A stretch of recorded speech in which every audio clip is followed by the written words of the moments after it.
Welcome everyone to Skyskraper of Wood. Timber as a game changer for the construction industry. My name is Sofia Hedström de Leo. I'm the head of sustainability and strategic communications at the Consulate General of Sweden in New York. And we're doing this webinar together with the Consulate General of Finland in New York. And we're both very excited to be part of Circular City Week. Sanna? Thank you, Sophia. Good morning, everyone here in the US, and good afternoon, all of you joining us in Europe. I'm Sanna Andersson, Advisor for Commercial Affairs at the Consulate General of Finland in New York. And we are extremely happy to host this event together with our dear neighbor, Sweden. Finland has partnered with 2 US states, Maine and Michigan, to promote the development of sustainable bioeconomy and clean technologies. Today, we have the pleasure to have Matthew Tonello, the chair of Finland Maine Industry Working Group for Advanced Wood Construction, moderating our expert panel. Thank you all for joining us today. And without further ado, Matt, I'm handing the virtual microphone over to you. Thank you, Sanna, and thank you, Sophia, for inviting us. It's a pleasure to be part of this group.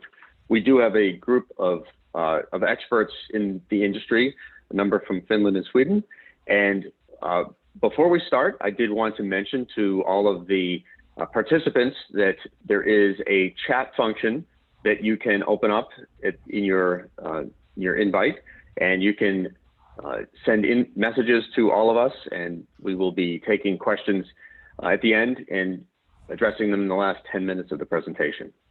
And as Sanna and Sophia mentioned, I'm Matthew Tonello. I'm a project executive with Consigli Construction.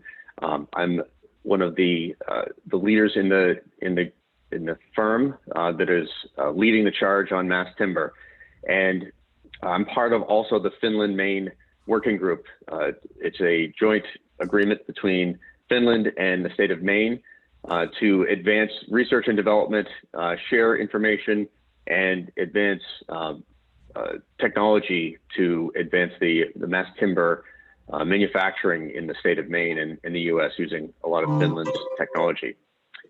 I would like to first give everybody a couple points that we're hoping that you learn from today and that you glean from our expert panelists. First is going to be able to identify and learn and understand what engineered wood is, and specifically what it means when you hear the term mass timber. The second item is why mass timber and the use of engineered wood is going to be influencing our built environment in the US starting in 2021 and going into the future. What kind of benefits the use of wood have for our built environment, and what kind of design opportunities we've seen across the world that are already starting to take shape, and learn how for the rest of us, the layperson out there, is to learn why timber and the use of wood is actually a sustainable and environmentally preferable way to building structures. So with that, I will start with introductions, and we will go around the room here, and we'll start with Tanya Luthi. Hi, everyone. Pleasure to be here. My name is Tanya Luthi. I'm a structural engineer and a vice president at Intuitive in our New York office, and I lead our mass timber practice. We're a consulting engineering firm. We're based in Canada, the US, and the UK.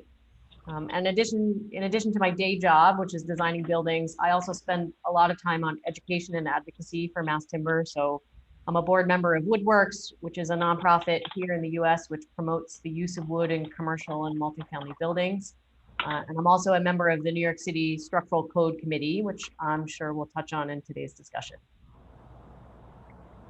Timo, can you go next? Hi, everyone. I'm Teemu Halme from Anttinen Oiva Architects, the Helsinki-based architectural company. We are approximately 25 architects, interior architects, and students. We are working on challenging projects, varying from small-scale private villas to large-scale hybrid blocks and city planning. Myself, I'm an architect and work mainly as project manager and head designer, as in this recently finished Wood City Supercell headquarters project and new ongoing Stora Enso headquarters project. Honored to be here and share our thoughts on timber construction. Oscar, can you go next? Yes, hi. Hi everyone, Oscar Norelius. I'm an architect and a partner at White Tech there. White is an interdisciplinary architecture office. We have a bit over 800 employees in Scandinavia and the UK. Yeah. Great. Anto? Hi everyone, Antto Kauhanen from Stora Enso Wood Products. I'm a business development manager from our building solutions unit, where I focus to be in close relationship with the customers, especially investors, architects, real estate developers, or engineers who are interested to build something. And my task is to influence and inspire them to use wood rather than probably not that sustainable materials. So that's my role, and also acting as a project lead in our future head office here in Helsinki. Great. Urban, can you go next? Yeah, hello there. My name is Urban Blomster. I'm also working as a business and market developer director in Södra Building Systems, part of the Södra Group, a forest association in Sweden, south of Sweden. I'm also like Anto here, working in early stages together with architects, developers, and so on to really understand and make the right decisions in early stages. Thanks. And Jessica? Yes, hi, my name is Jessica Becker, and I'm project coordinator for a nonprofit in Sweden called Wood City. And what the main objective or the main task for Wood City Sweden is to increase knowledge and awareness about timber structures and wood building, mainly for climate purposes. And I'm also an architect, and I've worked for over 10 years with industrially built wood building systems. Great. Well, thank you, panelists. And just so we can start with a little bit more interesting things to look at other than our faces, we're going to start with Oscar presenting a inspirational video showing a project that he's recently been working on. Yes, thank you. So while I start sharing the screen, this is going to be a short clip from the Sara Culture Center in northern Sweden, a small city called Skellefteå. You'll get a lot of info about the project, but in short, it's a 30,000 square meter development, culture center and a hotel. Is the screen shared right now? Can you see the video? Yeah, looks good. Good. This is the Sara Culture House in Skellefteå. Well, at least part of it. When it's completed in 2021, it will be 20 stories high, close to 80 meters tall, making it one of the tallest wooden buildings in the world. An architectural landmark for Skellefteå, but also for sustainable construction.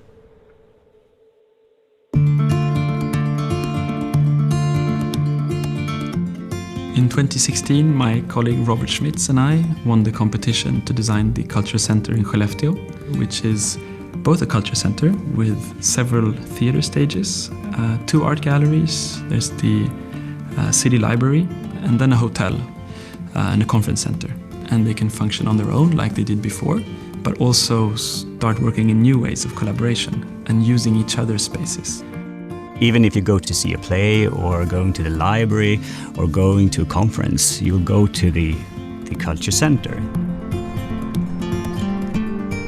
Combining so many cultural activities in one space is genius, because it allows people to very easily have a cup of coffee and then, oh, let me go see this piece of art. Or, oh, is there a lunch theater performance now? It generates accessibility.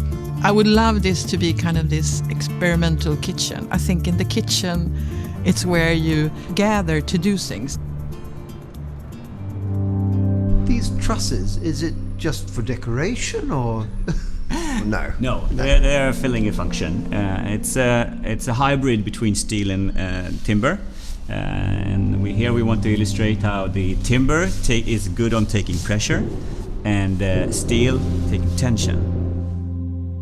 What's unique with the Culture Center in Skellefteå is that not only the Slabs and columns and beams are made from solid timber, but even the elevator shafts. So all of the supporting elements of the structure are made from timber, and that's unique for a building of this height.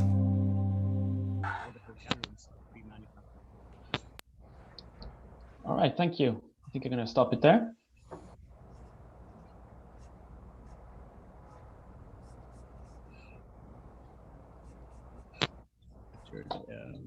Timber poles, really.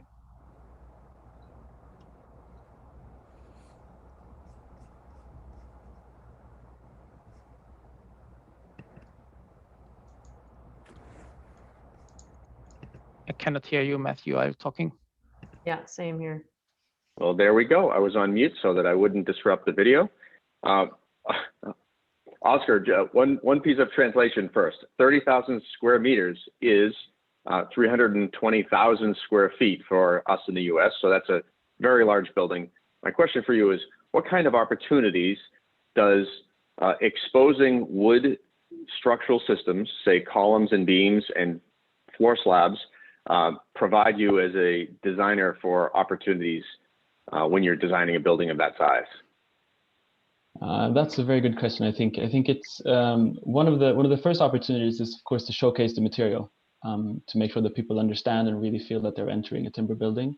And this, of course, at this scale is very unique. So that's going to be kind of a big wow effect in this building. It's also unlocking the interface between the indoor climate and the timber, so that the timber can actually absorb and release humidity during the course of the day to moderate the relative humidity indoors. And that's very important in the northern climate, like in Sweden, where you can have relative humidity going from down to 6% up to 100. So it does have an effect on that. I think it also allows to reduce the building materials, because you don't have to add ceilings and panelings, etc., to make the interiors to the level that you want. You can actually use the structure to shape the interiors.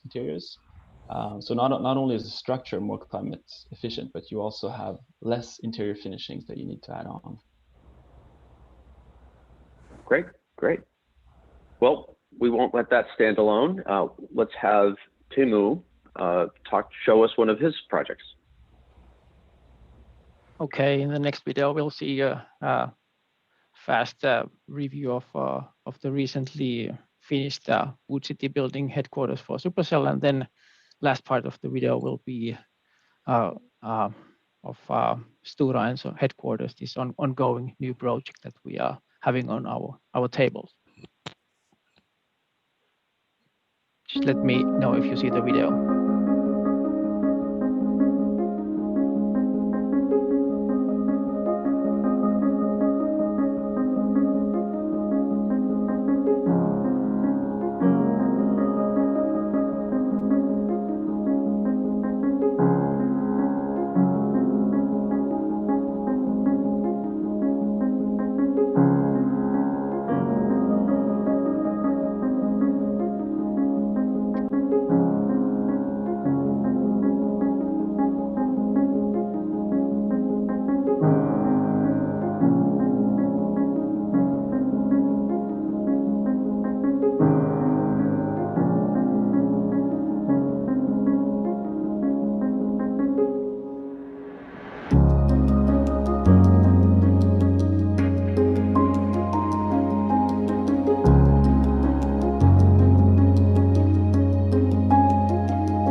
Great.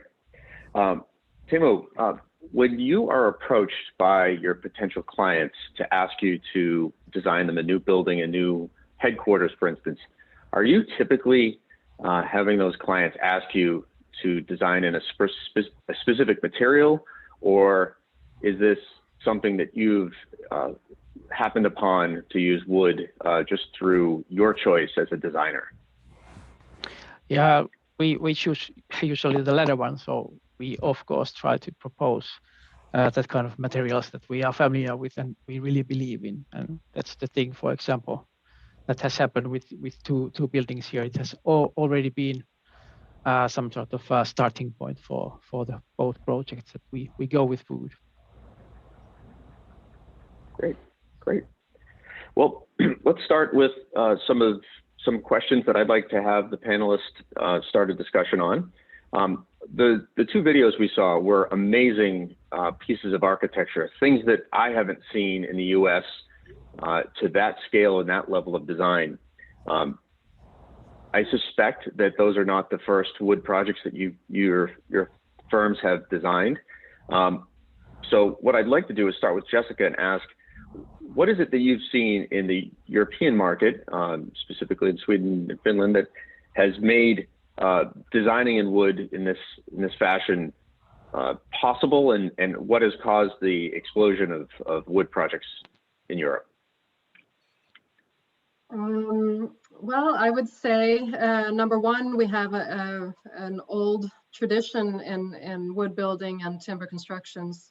Obviously not in this scale, but I think that's kind of a basis or ground for why we kind of can relate to wood as a material, a building material, and especially using in surfaces and facades.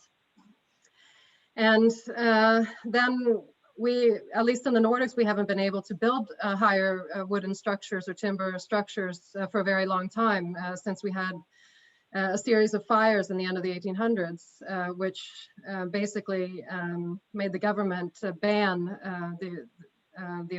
ban buildings higher than 2 stories.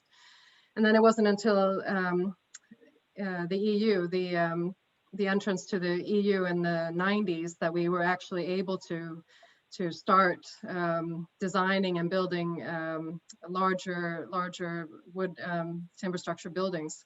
And so that's kind of where we kind of started off again, like a revival in wood building. And I think now there are certain reasons, several reasons for using timber structures in larger buildings. We've done a lot of housing for the past 20, 30 years, since the 90s, but we're also seeing larger structures, as we saw here in the Sarah Culture House, and schools and whatnot. And I would say that it's mainly because of climate reasons, because we have a new renewable resource that is a local, and that we have to use to kind of to be able to change to this circular and bio-based economy that we're all working on to kind of mitigate climate change. Well, that's great, and a great segue to a question that I've got that I've seen come through in the chat, and related to the environment and sustainability. So, Urban, can you talk about what makes using wood sustainable? And I've long had a misconception, I guess, thinking that it's bad to cut trees. Can you explain why that is not the case here? I think you have to look back some 100, 120 years back in history in Sweden and see how the situation was then. Because at that time we had a big scale of deforestation for maybe a couple hundred years, and we were we had very much open grounds. There were cattle on the forest grounds and so on and so forth. And in the end of the 1890 something, we had legislation that made it possible to start to reforest again. And from that time and forth, I would say we had a quite strong politic to really build up the forest management in Sweden, both in production, but also in many ways, at least the last 20 years in a holistic perspective, I would say. So, and at the same time, we have invested in raw material, you can say, for the Swedish forest industry in many ways. And today, at least in the southern part of Sweden, where we have our mission, is that we are a forest association, and we have very small properties in southern part of Sweden. I think we have the harvest area is around 2.3 hectares. It's very small areas that we clear cut it in the end of the period that we grow the forest. So and almost immediately within a year we replant again. So we have a quite strong legislation for a long time that really look into that we have to reforest immediately as we clear cut, more or less.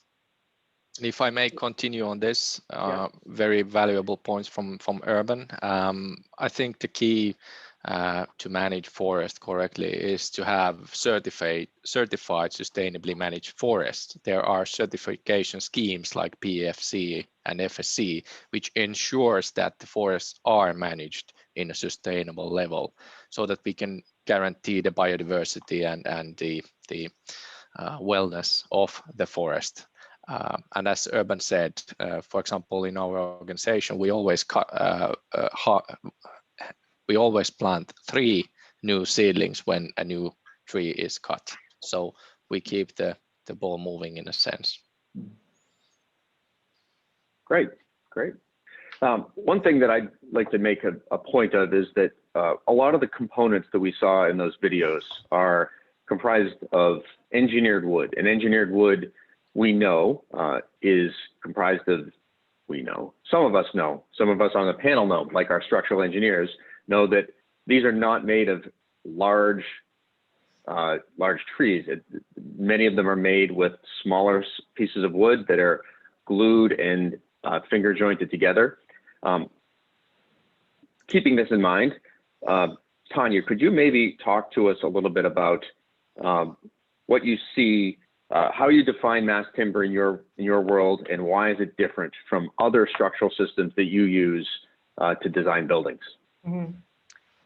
Yeah, I always tell people that I think of it as a family of different products. A lot of people think when they hear mass timber, they might think CLT or cross-laminated timber, but really it's a very wide and diverse array of different products which are suited for different purposes. And I think that's one of the things that makes it so interesting to work with as a structural material. It's part of the reason when I started in my career, like a lot of American engineers, I didn't know anything about wood. I spent a few years living and working in Vancouver in Canada, which at least in North America is kind of a hotbed for mass timber. And it really kind of changed my whole perspective on how we should be designing a building. And I think one of the really interesting things about it is that if you look at the context, if you look at the construction industry in general in the US, we're one of the worst innovators. Like if you actually look at productivity in the construction industry in the US compared to the 1960s, we're less productive than we were 50 years ago or 60 years ago in terms of output per hour worked, right? And I think there's a lot of reasons for that, and it's complicated, but I think one of the reasons is, we're not very good at navigating this tension between, there's efficiency that comes with mass production, but you can't really mass produce buildings. Like every building in some sense has to be bespoke. It has to respond to its site and its environment and the local conditions and regulations. And so, we're never going to be Apple and kind of mass produce a million identical phones. You do see people trying to kind of do this 3D volumetric modular construction, which is kind of, I think, the closest where we can ever really come to that kind of fully prefabricated ideal. But what's interesting to me about mass timber is that it sort of, to me, finds this kind of sweet spot, right? It is a highly prefabricated product. Although it's more, it's more of like a 2-dimensional, it's almost like the flat pack, sort of IKEA approach. And what that allows for is much higher quality components, right? Because of the way that they're fabricated, and they go together so much faster. So that leads to safer construction sites. And so I just think it has a real possibility to kind of change the way that we actually build when we get to site. And so that's one of the things that's really interesting to me from an engineering perspective.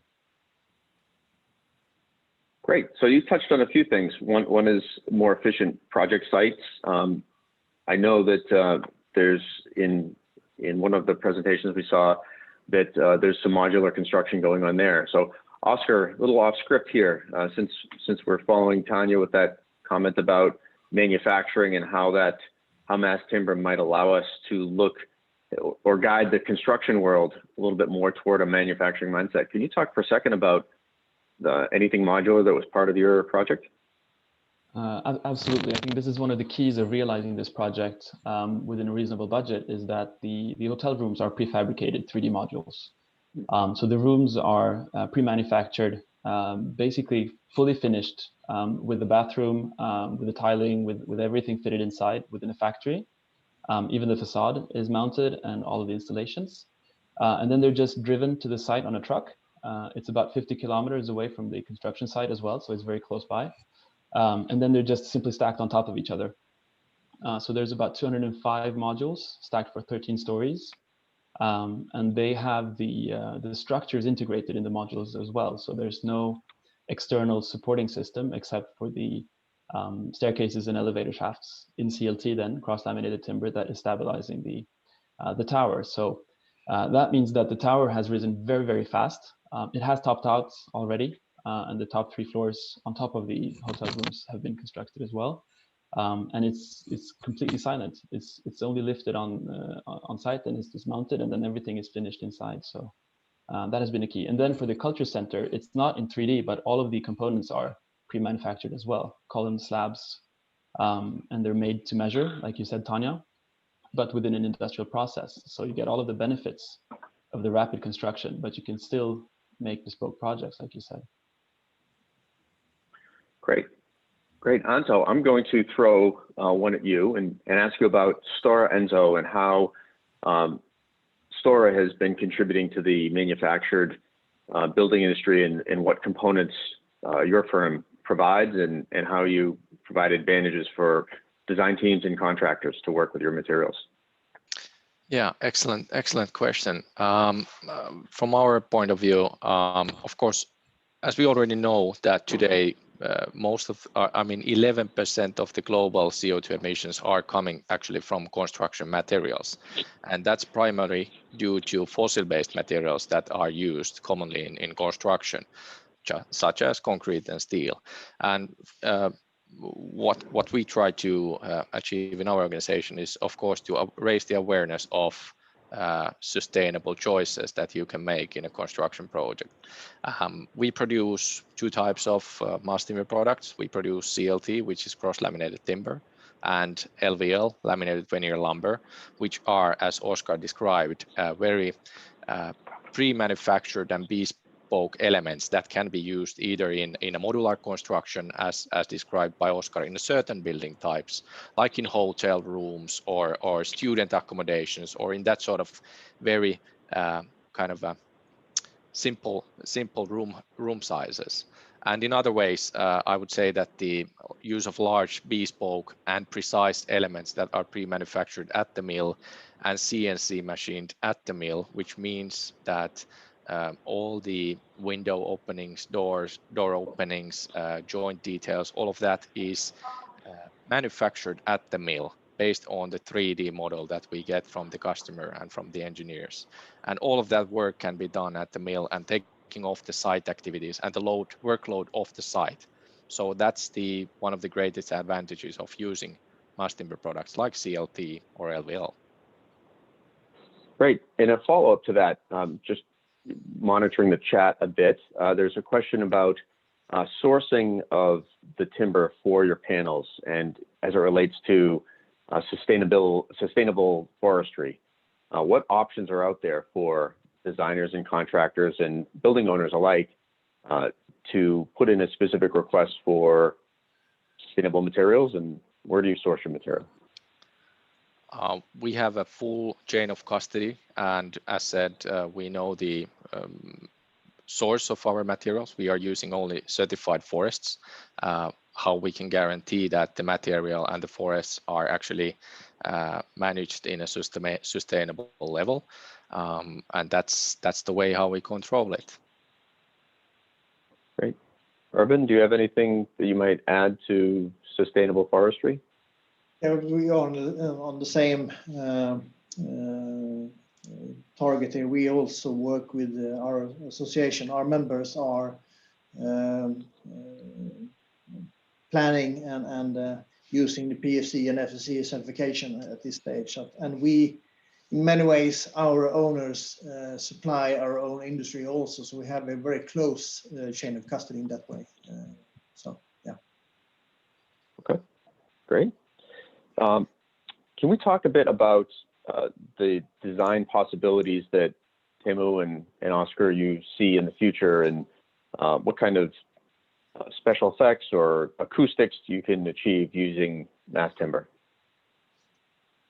If I start here, I think the learnings, for example, from the Wood City was we really can build these challenging multi-story buildings with wood and using all potential we have there. But there's still a long way to go, and sharing all the information with all the participants. That's like the starting point for using wood everywhere. It's not just the cladding; it can be the primary exposed material for the building. And for example, for the acoustics, we all know that most of the musical instruments, are usually made of wood. So it's already in the material.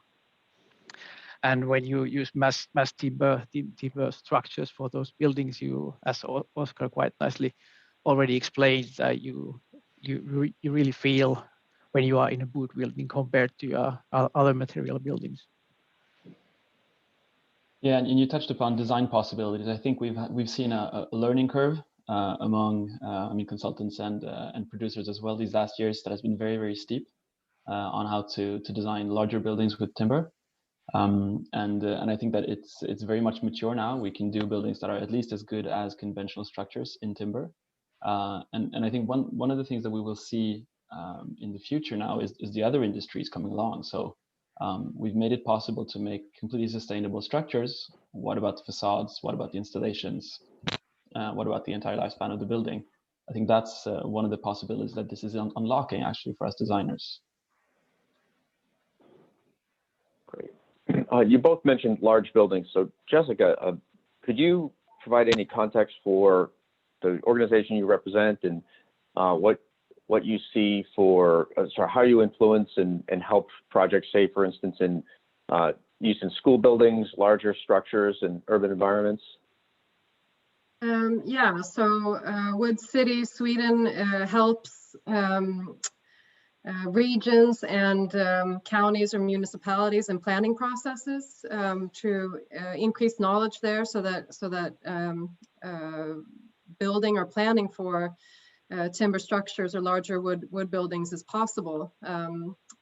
Since we don't have this as a traditionally, as I said, it's relatively new still. We've been building a lot of residential buildings, but not quite as much schools and other types of larger buildings. So that's mainly our job, is to help municipalities and regions to understand wood building and how to plan for it, to make it easier for them, basically. Great. I think the two examples or three examples that we saw in the videos are actually they are kind of a flagship projects representing beautiful cultural buildings and office buildings that can be built from mass timber products. But as Jessica mentioned, I think these educational buildings are already today the main building typology in the Nordics where mass timber is used. So a lot of new schools and daycare centers are built with CLT and LVL already today, because of the positive health and well-being effects that we know that is included in wood.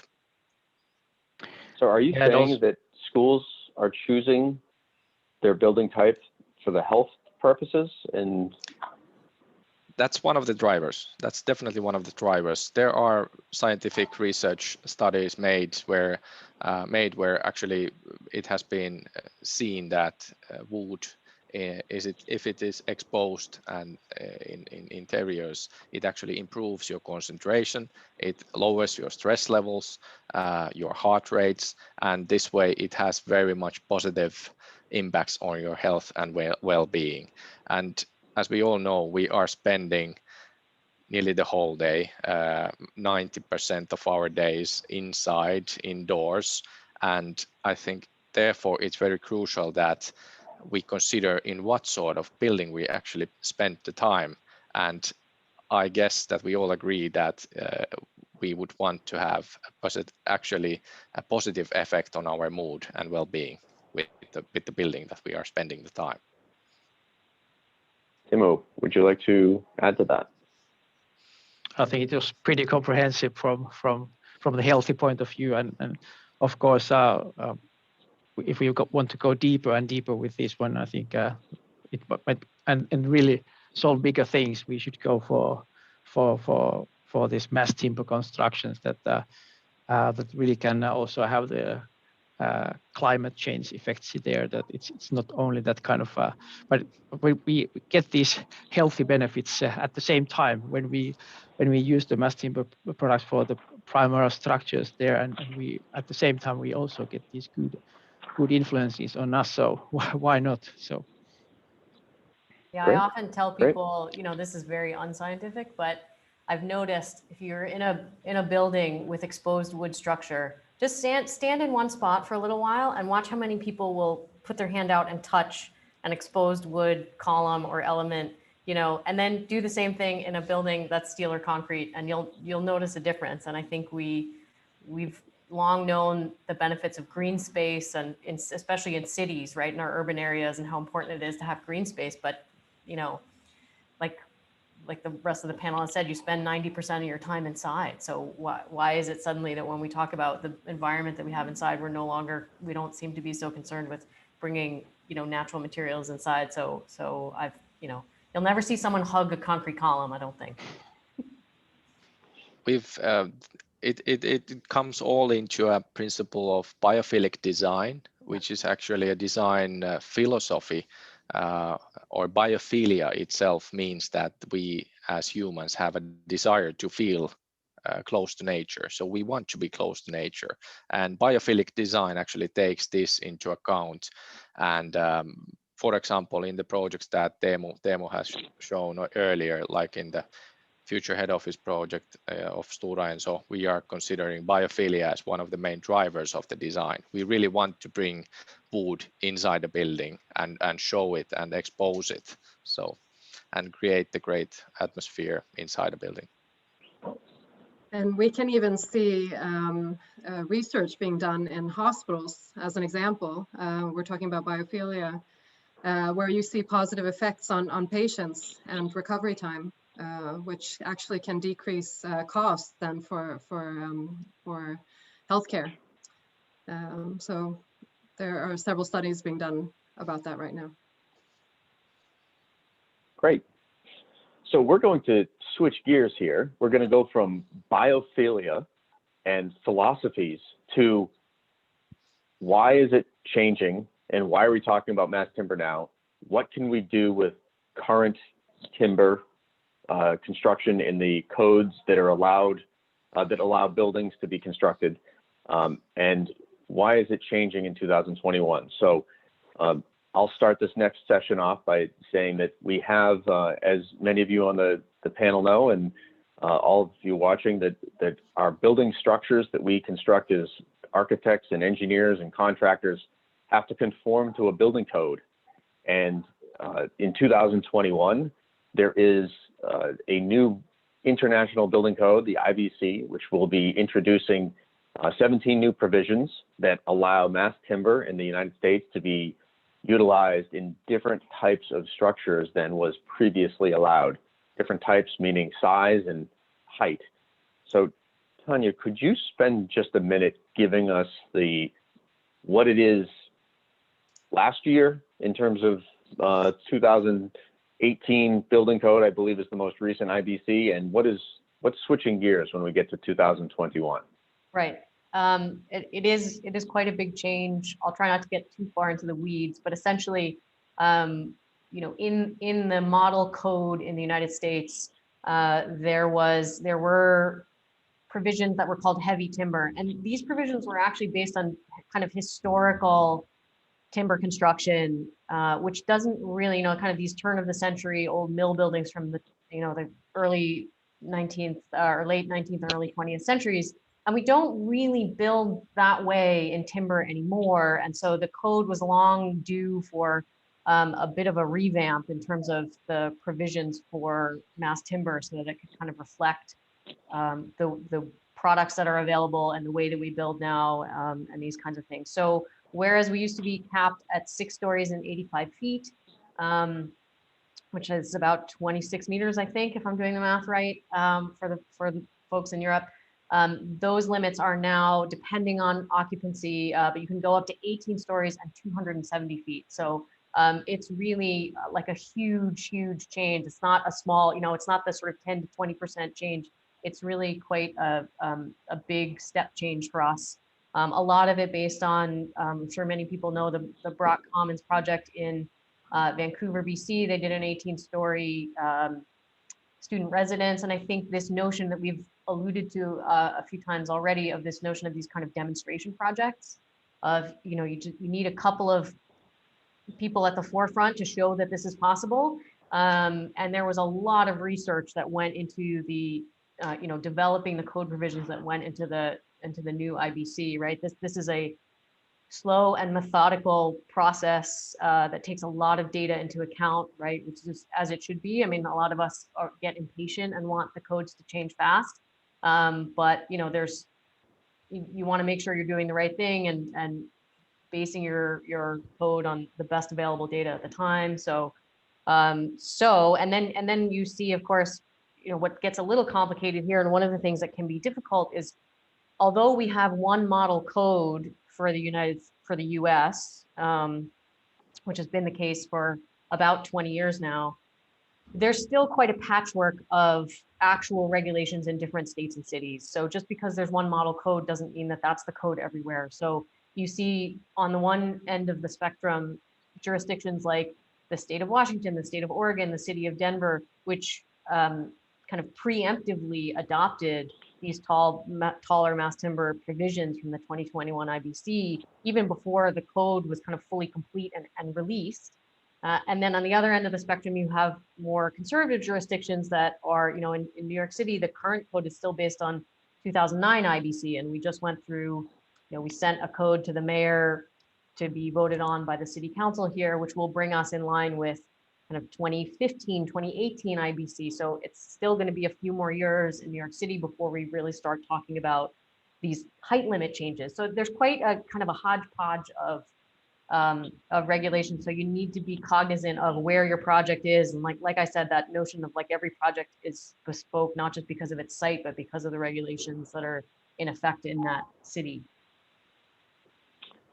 Great, and that's a great span of representative codes that you just mentioned. The 2009 in New York City, which we often think of New York City as being so progressive, yet I think they're the farthest back in terms of their current building codes, and I think we're all waiting with bated breath to see what they do advance forward. And I know that in the state of Maine, we're on the 2015 International Building Code.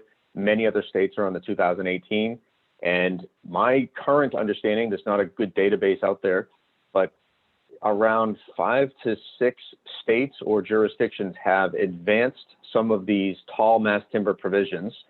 These are the 17 code changes that are going to be in the 2021 code. 5 or 6 states have adopted or provided allowances to design teams to be able to design utilizing the 2021 code. So Oregon and Washington and state of Maine, I'm happy to say, just recently voted unanimously to adopt the 2021 tallwood provisions, and they're currently in the code writing process. So hopefully in the near future, we'll all be seeing some more expansive use of timber in our structures.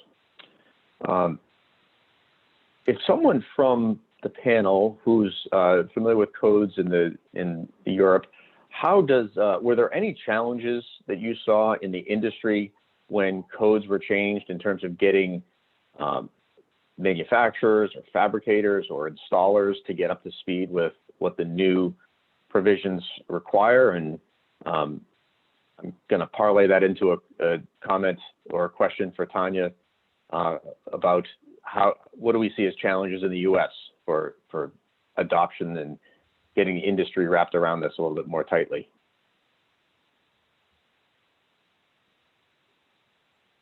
See, that wasn't in the script, so nobody was prepared to answer challenges, and maybe everybody's just too young on the panel. Of course, even in the Nordics, the regulations have developed step by step, so not everything is not possible at once here. It has been a long journey to being able to create buildings like in Oslo, where you have an 18-story wooden building already in place, and in Finland we have a 14-story residential building erected and built, and it has required time and effort from policymakers, regulation makers, that has been made it possible. So it requires time, of course. And if I can add to that, I think it's also all of the legislations in the different countries in Europe are built in a very different way. So it's kind of like a slalom, and it's not the same kind of slalom that you do in different countries, but you always end up at the bottom, right? So I think the buildings might end up looking a lot the same, but the ways to get there are quite different. I think in Sweden we have a very straightforward system, which is performance-based, where you don't actually have to go through codes built on previous codes, where you actually just have to show how the building performs structurally and in case of fire and acoustically as well. So it doesn't really matter if you're doing a timber or a concrete building. That's not the case in most other European countries like Germany or France or the UK. They're quite different, where you actually have specific ways of getting permissions for timber buildings. Yeah, in the States, there's a similar, right? You don't have to follow the prescriptive code provisions, that you can do performance-based design and demonstrate. Again, you're trying to demonstrate that the building that you want to build is as good or better than something that would have been code compliant. And there's always that avenue. I get the sense that we probably take that avenue less often than folks do in Europe. There's a little bit of a fear of, well, what if it doesn't get approved, and there's extra time involved, and we're all in a hurry to get this thing, to put shovels in the ground, and so so you have to have the right kind of client and team that is willing to go that way. I mean, I think to me that makes so much more sense, rather than just kind of checkbox like, okay, it's this much distance to the stair, and I checked all the boxes. But to really think about the performance of your building is the way we should be doing it. But sometimes the timing doesn't really allow it. So, but yeah, and of course understanding that if you go over the line with everything, that's very difficult. Just right. Understanding the legislation and regulations and going over the line with just a few things and then proving it by calculating and that kind of thing. So it's pretty much understanding and where the limits really are and challenging those. I think something that would be worth mentioning also when we're talking about rules and regulations is how Sweden has, as of next year, is going to implement a new requirement for building permits, where new buildings have to basically account for carbon footprint. And this is going to be an interesting game changer because timber structures are going to have a completely different possibility of taking lead here, and not specifically saying that that everyone has to build timber structures, but it's going to be a general requirement, basically, which is also going to be a driver or a force for working on reducing and reusing building materials too. So I think this is going to be interesting to look at. Great. I have to mention that we've got a prolific writer commenting about sustainability and global warming, and I wanted to just sort of go off script a bit here. I see a lot of comments about carbon emissions and global warming, and rather than talking about the things that we know are somewhat politicized and somewhat left and right in the politics world of, is there global warming and is there carbon, and what does saving carbon mean? I would love to have everybody just think for a moment about your favorite large forested area, and what kind of ownership that forest is in. In the U.S., we have state-owned forests. In Canada, the government owns many of the forests. In the state of Maine, most of the forested land, we have over 85% of the state of Maine is forested, and it's largely privately held. That land has been privately held for many years, and forests have been cut and then allowed to regrow. We know that our paper industries around the world are retracting as much as we try and pre-buy our toilet paper in advance for future pandemics. We're not buying enough of it to keep most of the paper mills going because we're not reading the newspapers anymore. Think about what happens to that privately held land that is invested in for the purposes of returning an investment for the investor who purchased the land many, many years ago, generations ago, to continue to allow the trees to grow and produce something with it. Without the paper industry, without something replacing it, paper that is, and allowing the forestry to continue, the highest and best use becomes something else. I can tell you that privately held forests don't tend to stay privately held if they don't, for the most part, unless they're producing a profit. So think about it that way. We can either all start buying up forests and putting them in to protection, or we can try and find ways that we can sustainably harvest the timber, move that into a way to sequester the carbon, and then also keep those large timber holders in the game for us. So no one wants to see the large forests cut down for subdivisions and paved roadways. That was a little bit of my personal opinion on that. I come from a forestry heavy state and have many, many family friends that have lived and worked in the forestry industry for years, and none of us want to see that happen for it to go away. So we're coming up on, we've got 7 minutes left in our session. I think what we're going to do is we're going to allow Sana and Sophia to maybe put together a couple of the questions that we've got and throw them into the chat so that we can address them. But before we get to that, I wanted to leave it open to all the panelists. And if anybody's got an opinion on how European market and the Nordic countries can help us, the U.S., embark on this new world of using large engineered timber, and how you see that cooperation can occur across the ocean. Other than me buying Anto's product tomorrow and putting it in my next house. I think as all of the countries are seeking opportunities to reduce embodied carbon from construction, so I think you cannot hold back the progress. I think the construction industry as a whole will need to change, and therefore we call it as a game changer if in case we start to use more wood in construction. So in my opinion, you cannot hold the progress. The industry needs to change. Yeah, and I can add also, I think we have seen for a long time also a substitution in the forest industry, that we leave old business and entering new business in forestry. So I think some products from forest-based products will disappear and new will appear.